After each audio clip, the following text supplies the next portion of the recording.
Ethiopians in Washington are calling on the United States to stop pressuring Ethiopia on the Grand Controversial Renaissance Dam negotiations. Habtamu Seyoum reports and Salem Solomon narrates this story. President Trump, stop pressuring Ethiopia. Stop pressuring Ethiopia.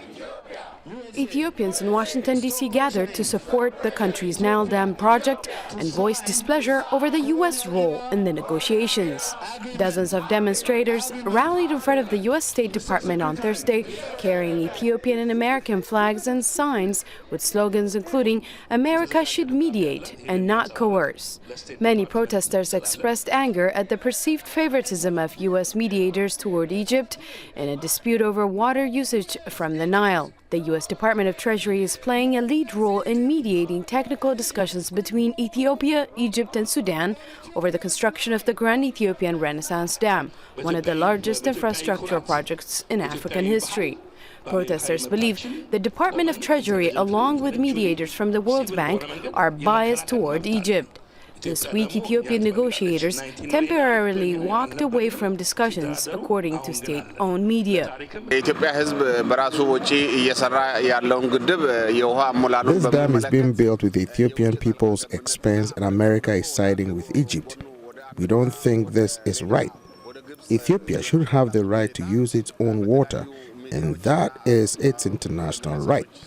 We also want to remind the people and government of America that they can't meddle by taking sides and disregard the right of Ethiopia to use its own water.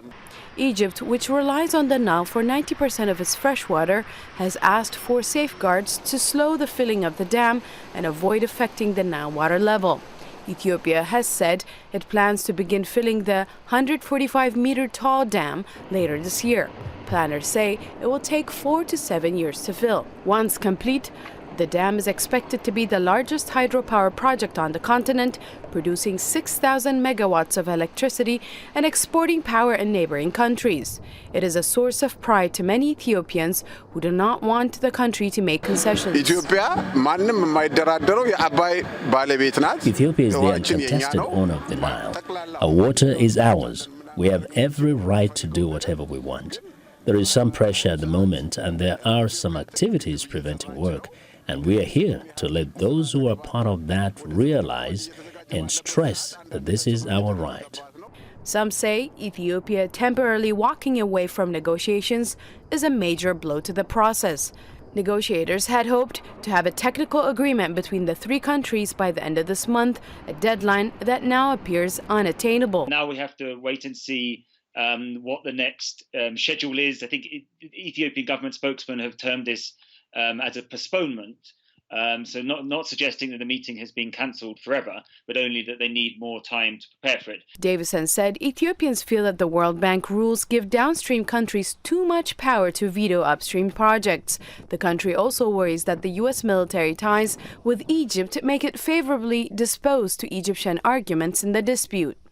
So Ethiopia feels that the international community is in some way set up to rule against it or come down on the other party's side in terms of this general issue. And that's why they have been reticent about having third-party involvement. The US and the World Bank were supposed to be observers, but there seems to be some form of mission creep with those third parties now actually drafting agreements. And as we discussed, these are an agreement that is not to Ethiopia's liking. They feel that it places too many obligations upon them.